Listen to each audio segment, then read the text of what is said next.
Making dicks hard is just a quick fix of the symptoms. What led you to DeCi? Like, why DeCi?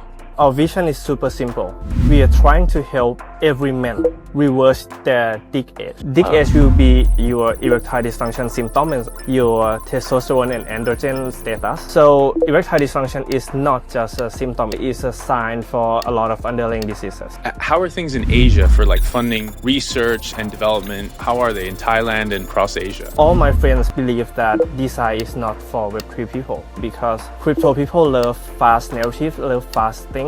They love to see results. We saw a big gap in men's sexual health market. Most of the supplements out there secretly include Viagra or Tadalafil into their supplements to make it work. And someone's like, oh, this is a natural supplement. It actually might have Viagra or Tadalafil. And so these supplements kind of cheat and they don't even tell people. Yeah, it's a cheat and it harms people. Regrowing foreskin, that's new to me. I had no idea that that was possible. It is super possible. There is a whole community on Reddit called Foreskin Restoration. 40,000 people want to regrow their foreskin on their penis. And I believe there is more.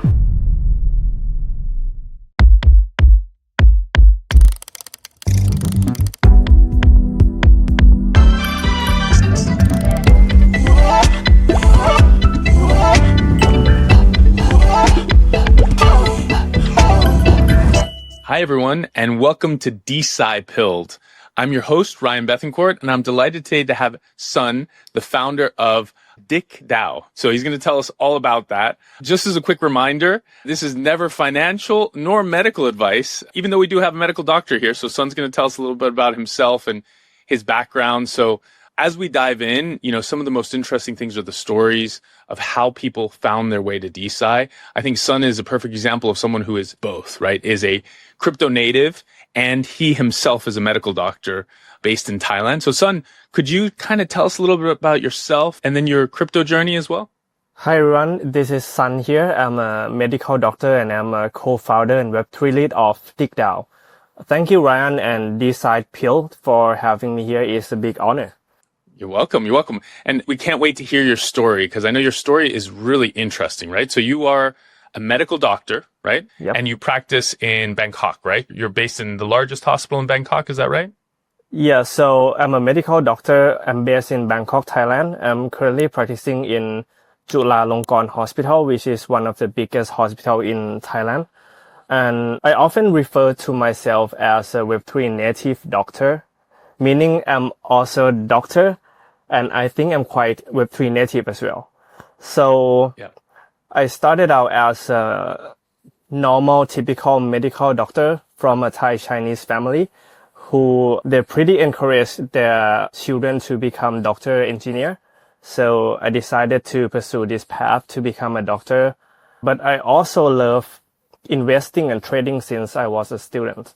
I think I started trading and investing into stock market and FX market since I was 15 or 16 years old. I have to have my parents open the account to let me play around with my own money. But then crypto happened. I heard a lot about crypto since DeFi summer. I think it was 2021 before PancakeSwap was a big thing, and then Luna happened, and then a lot of things happened.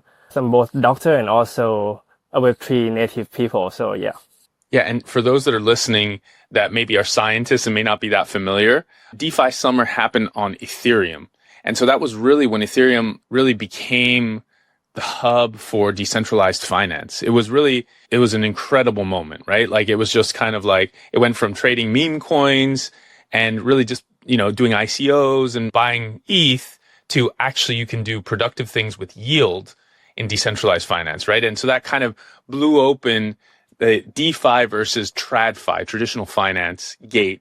And a lot of people suddenly started to realize, actually, this is going to potentially transform traditional finance, like all of the world's financial rails, right? That was really a really deep insight that happened at that moment. And it actually brought a lot of people from like Wall Street and the traditional finance community to crypto because they could see the transformations that were happening.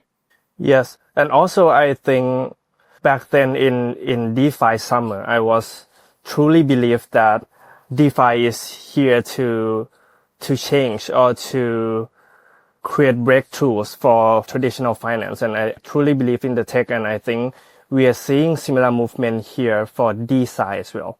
Yeah, I think it's really interesting because it's going through a very similar moment and movement that DeFi went through, right? At first, people were like, it's not real, it's a scam, it'll never work. Like, all of these kind of statements from people who maybe even aren't even involved. They've just heard it and they're like, oh, it just doesn't make any sense to me.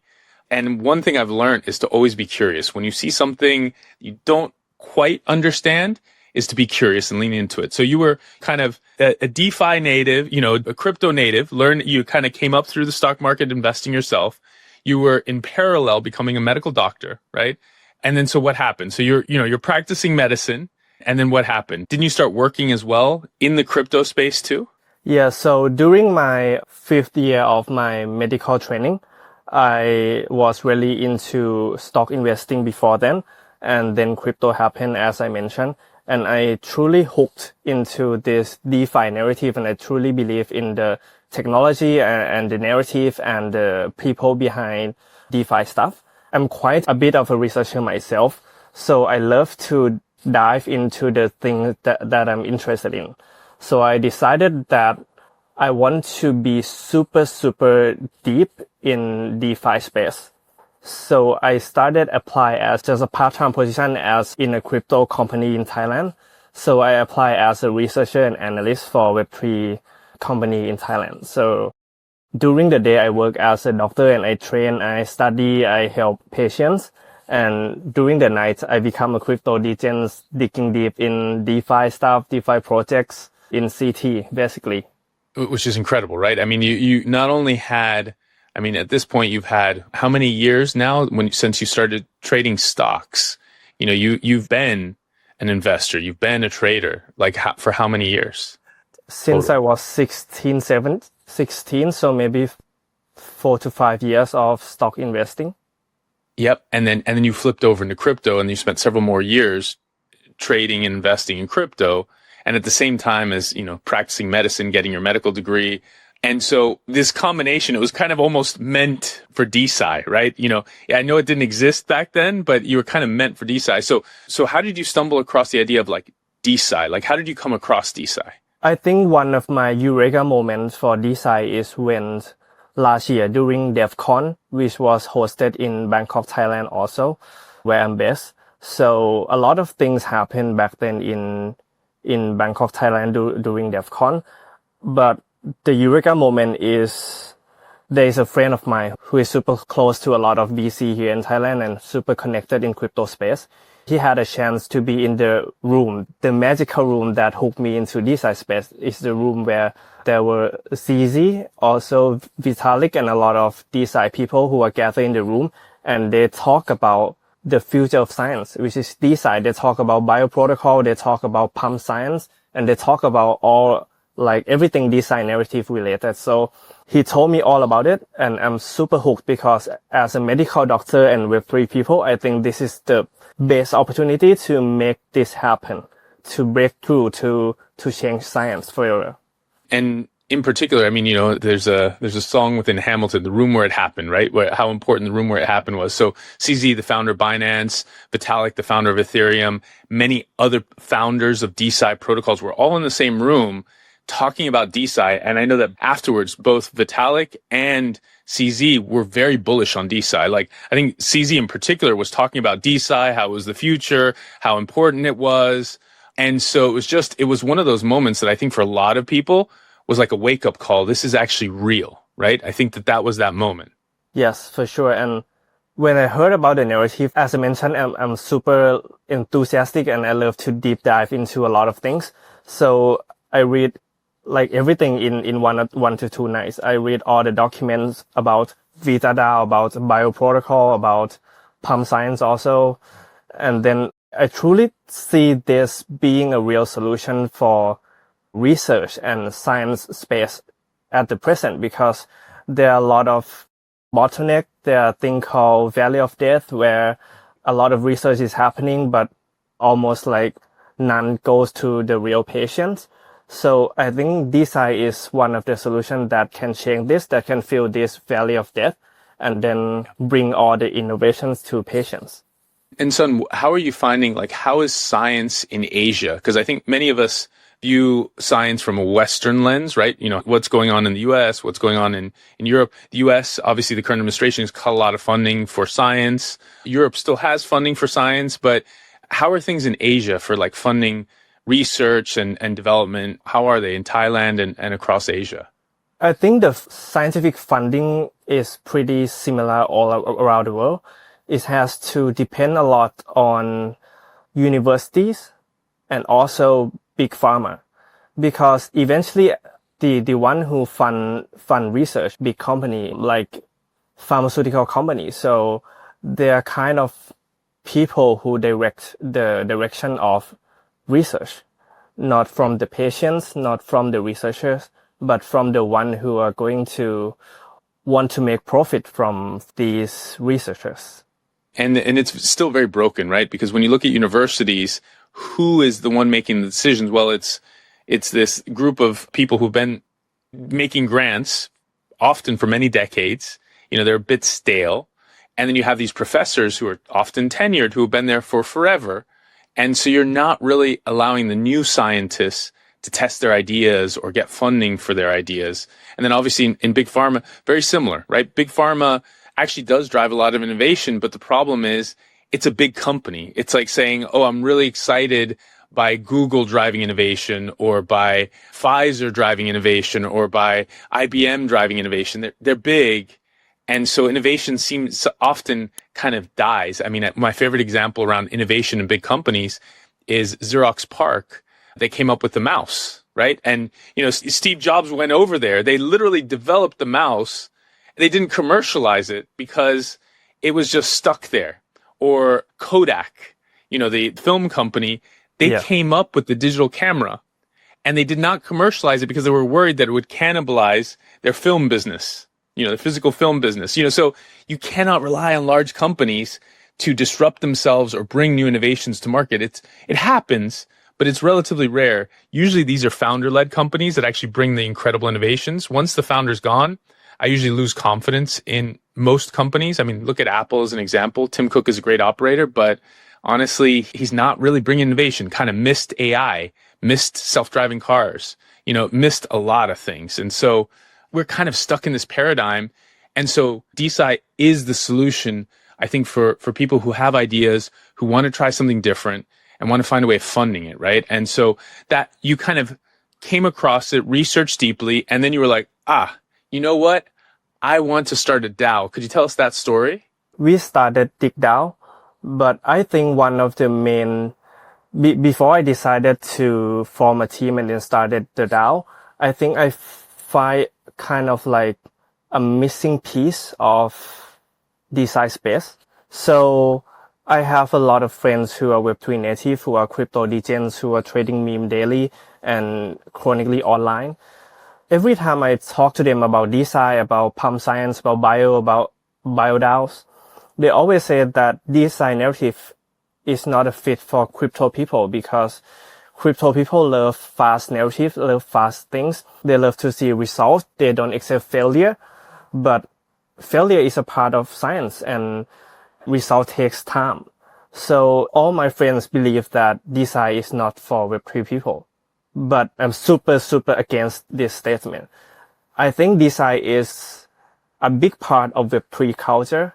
And I really want to prove to Web3 people that DeSci is here to change science. And we want to make it happen. We want to make it happen faster. And also we want to prove to people that we're here to change the way we look at science forever. For like, even now we have AI agents. We have decentralized funding. I think only these two will accelerate the research process a lot faster. Yeah, no, I couldn't agree more. I mean, one of the things that I always get reminded of is the market cap of all DeSci projects across all chains is roughly a little under $1 billion, give or take. Sometimes it goes a little over $1 billion, sometimes a little under.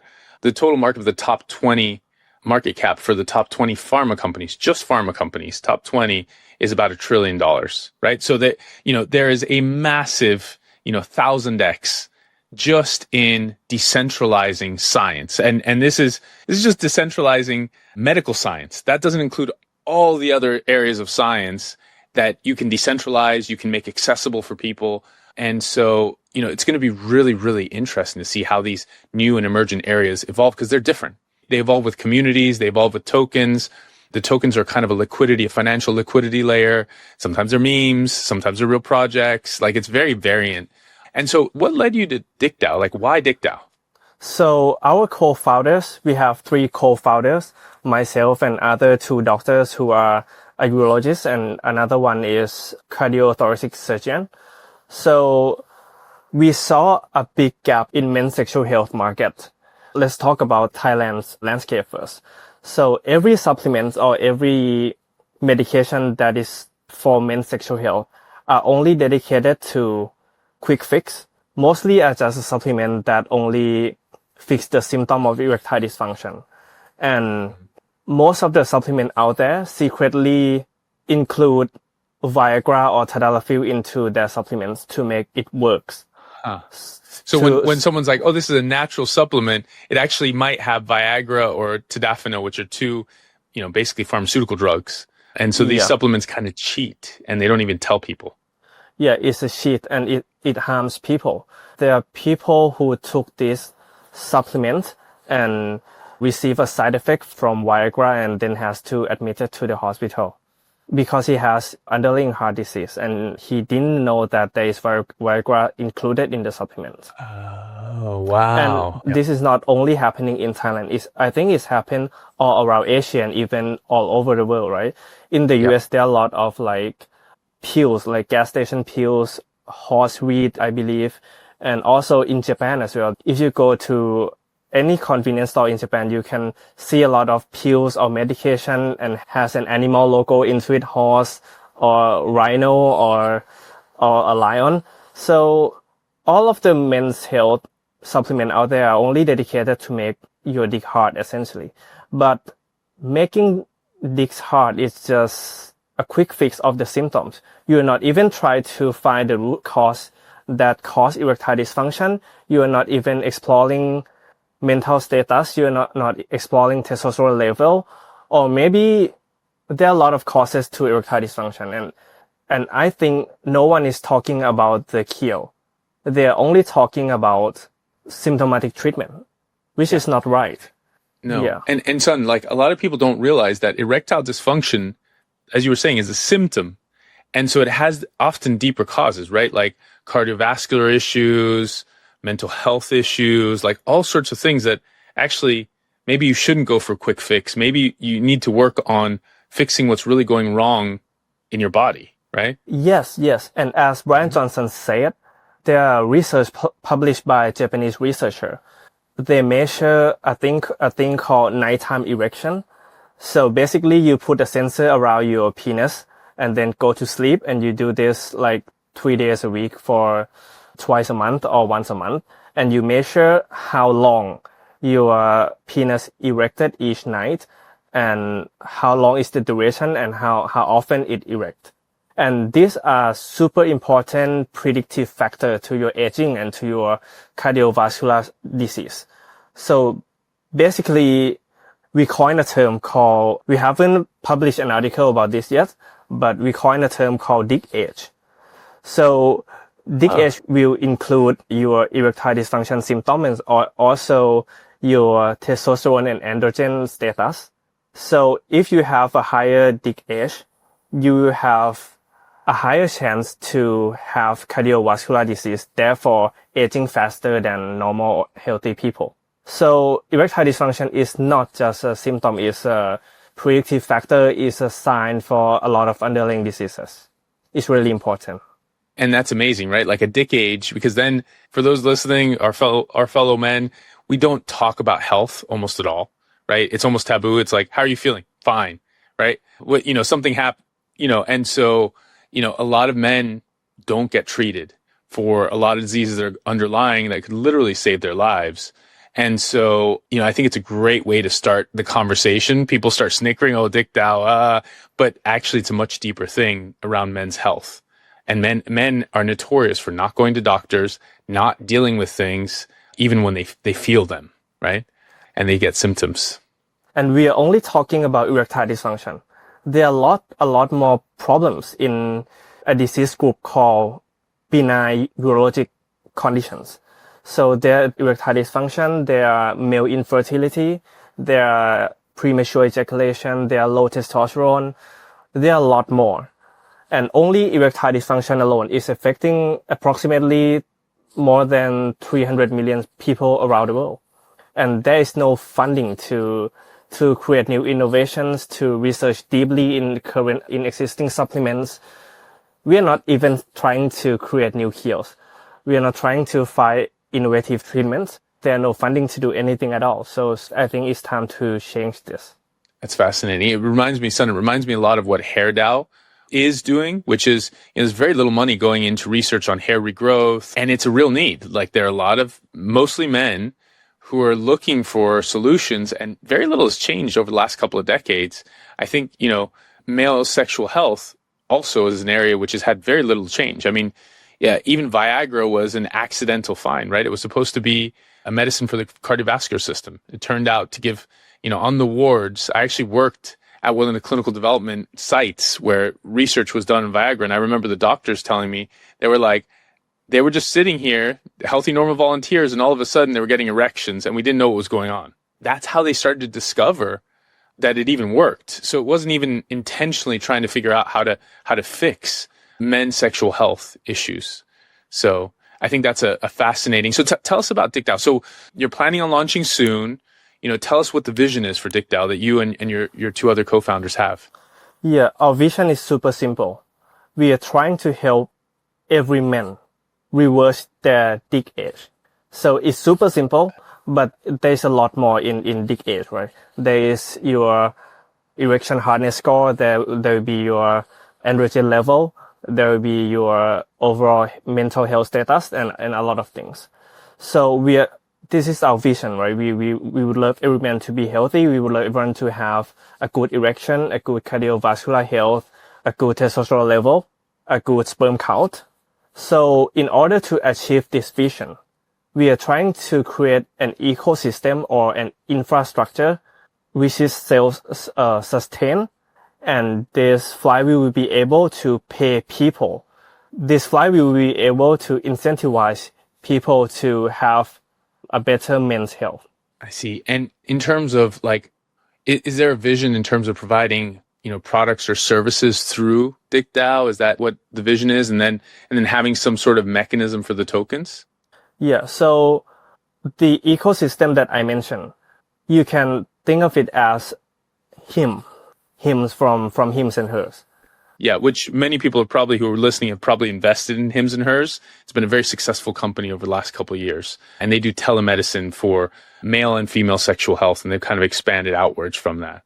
So think Hims, but imagine all the revenue from product sales flows back into supporting researchers, fund more research, and also incentivize men or people who are interested to become a research participant, become an investor, become an advisor, become a reviewer. So we will create a sustainable business from product sales and then direct the revenue into supporting the underlying infrastructure to tap into new researchers, tap into new innovations, and tap into breakthroughs in men's sexual health. Son, have you thought about publications and things like that? Because, again, one of the narratives that keeps coming up is how fragmented research and publication is across all of science, right? Like, even fragmented into languages, fragmented into paywall, non-paywall, fragmented into online versus not online. With SpineDAO, they're actually going to take journals that actually are not online, that are in French, and some of the French libraries, and bring them online, right? So, science is hidden everywhere, and you just wonder, are there innovations that are just, especially in the age of AI, that are just right there in front of us, but no one's gone back to see it? Like, we need an AI to go through the sheer amount of data that's out there. Yeah, for sure. I think that is super important.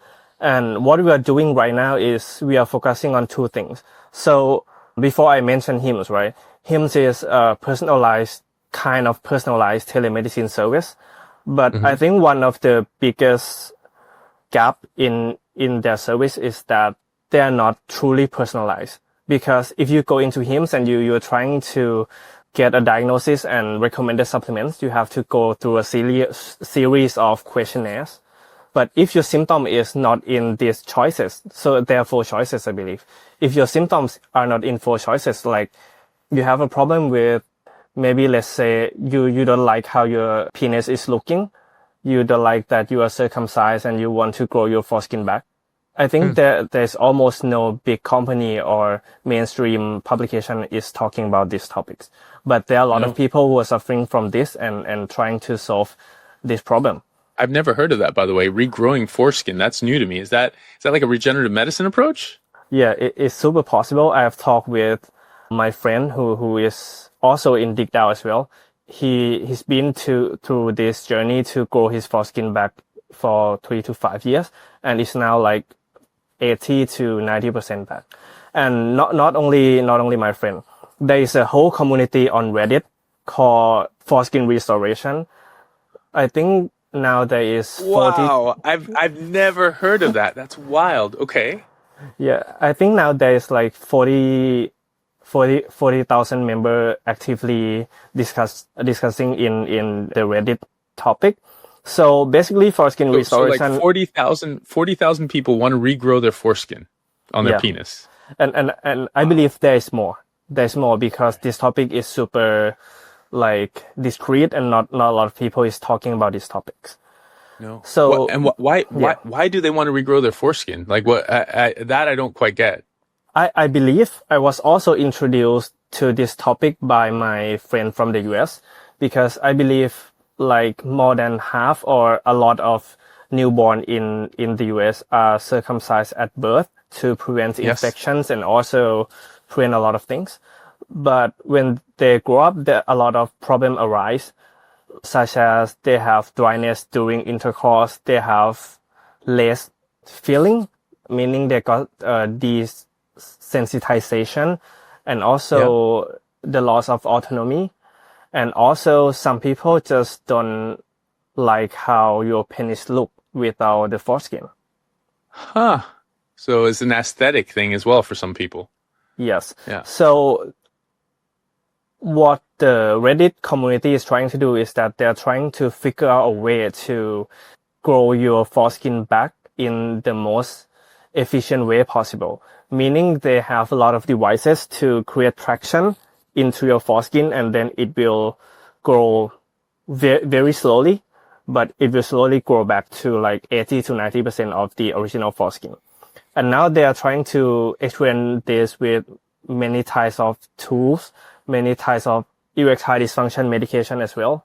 And I think this community is super decentralized, meaning there is a research and database framework where they let people like willingly purchase the device from the seller and then grow their foreskin back, and then basically provide monthly updates or progress in the database. And then they use database to analyze and improve the new version of the device. And also some are trying to implement a lot of medication and supplements into the experiment as well.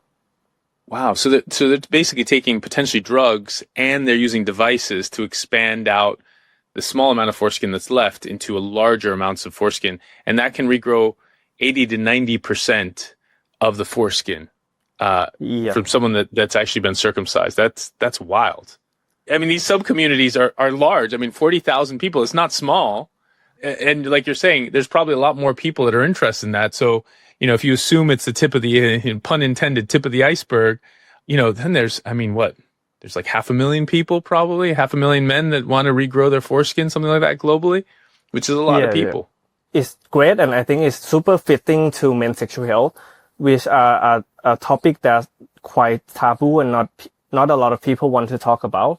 I think if we can raise awareness on this topic, not only erectile dysfunction, but also male infertility, premature ejaculation, low testosterone, foreskin restoration, and then onboard these people into the community. And with our flywheel, with our business model, we will be able to incentivize everyone to solve their own problem and also earn from that, and also incentivize them to provide their data into our database and make everything faster and make the research more legit and more credible. And to innovate, right? It sounds like this community of men that are trying to regrow their foreskin, they're self-experimenting. So why not have them as part of a larger community, larger group, update the data, clean the data, standardize the data to make it easier and more effective, right? Because I'm sure that there are some of these men who try something, they get bad results, and some of them that get great results. How do you get that data, clean it, standardize it, and help with tailoring it for that individual person? Yes, for sure. And also with Web3 and blockchain, they can have a thing called ownership. If they truly believe in this innovation and they want to invest, or they truly believe and they are contributors, they are providing their data to the research. And when the IP came out being a useful prototype and product and ready to be commercialized, they will be able to have a part of an ownership to the IP as well. So I think it's super important. And I think that's what DeSci is here for. Yeah, agreed. And so, Sun, let's assume it all works, right? So let's say DigDAO works. You're able to build the thing that you want to build. Where do you go from this? Like in 5 to 10 years, DigDAO's working. What does DigDAO look like in 5 to 10 years? So I think 5 to 10 years, we will be the biggest community of men who are both like healthy men, patients, and scientists who are actively finding the real problems that we are facing. Right now, I think I have mentioned 5 problems, but I believe there is more, right?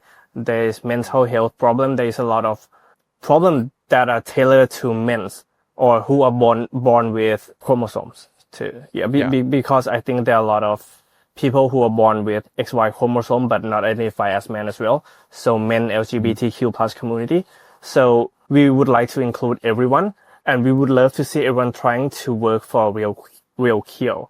And everything will be governed by the community, that they all think that this problem has to be fixed first, and we can direct funding, we can direct attention into this problem, and then we will be just the infrastructure layer that will support all the decisions from the community and help them like get the research, get the participants access to funding.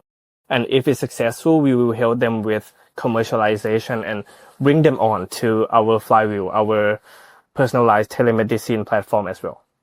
It would be new innovations, right? I mean, it would be bringing new innovations that, like, knowing that, hey, take this pill, use this device. If you want to regrow your foreskin, it'll regrow 80 to 90%. We've now gotten it up to 100%, right? Using regenerative medicine or something, things like that just, I mean, these solutions don't really exist commercially today, right? Like, not really. Yeah, not super mainstream, but there are some people who sell this online, but we would love it to see it super, have a real evidence and science back this product. And I think if our model works, there's no reason why we cannot expand to other field or other disease group that are super similar to what we are doing, and also tailored to men as well. Mm-hmm. So mm-hmm. there are a lot of opportunity, not only sexual health, there are mental health, there are a lot of disease group that are associated with men's health. Yeah. And we talked about that, but there's a huge problem for men's mental health too, because men just don't look for help, don't go and get help.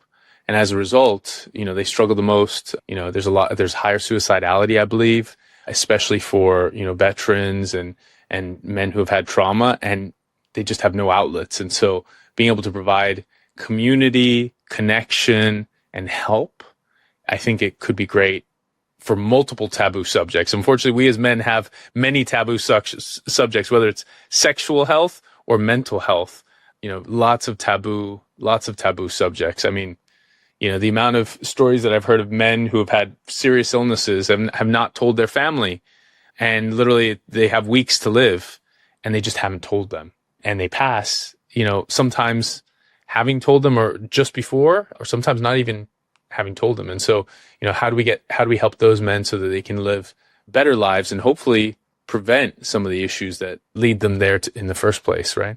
Yeah, for sure.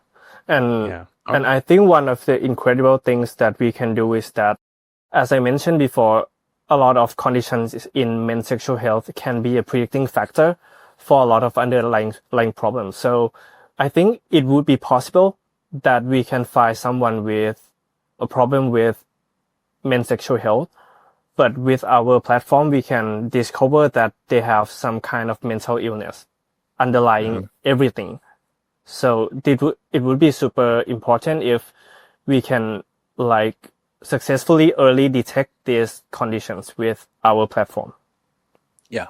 I mean, that would be incredible. And my guess is other things like fertility, very few men know whether they're fertile or not, or have any data around that. And the big question is, I know this is a big topic for Elon Musk. He talks about depopulation of the world and how, we need to have more kids and all of that sort of stuff. But men don't have the tools to know where they're at or how to improve their fertility, as an example, right? And I'm sure there's probably many groups out there where men have kind of found or stumbled upon the fact that they actually are less fertile than they thought they were.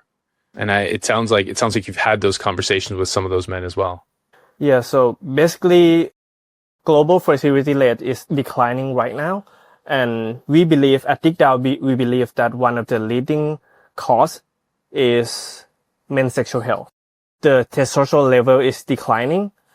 The average testosterone level has declined more than 20% since 1999. And also men's sperm count has decreased more than half since 1970. So it decreased significantly, and this problem leads to a lot of things that is the cause of infertility. So the penis is not fully erected, so it's not work for penetration. The sperm count is low. The testosterone to optimize your drive and your performance is low. And then from the low testosterone level, you don't have super muscular body and you can easily develop belly fat. So you are not looking super appealing as you can be. And all of it can be a leading cause of male infertility. So I just want to mention that at DeepDown, we are not looking at one problem or one symptoms.